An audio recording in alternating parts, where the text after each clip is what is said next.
வணக்கம். வாழ்க வளமுடன்.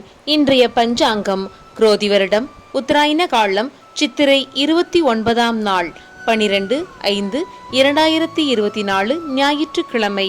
நட்சத்திரம் திருவாதிரை. காலை 10:47 வரை, பின்பு புனர்பூசம். திதி பஞ்சமி. யோகம் திருதி. காலை 8:47 வரை, பின்பு சூலம். யோகி குரு, அவயோகி சூரியன். கரணம் பவம். மதியம் 1:57 வரை, பின்பு பாளவம். இன்றைய விசேஷ வழிபாடு ஸ்ரீ சங்கர ஜெயந்தி, ஸ்ரீ ராமானுஜர் ஜெயந்தி.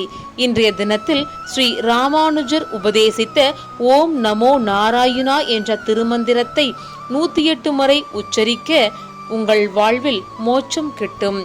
மேலும் இன்றைய தினம் பஞ்சமி, எனவே வாராகி வழிபாடு வாழ்வில் வளம் சேர்க்கும். இந்த நாள் இனிய நாளாக அமையட்டும்.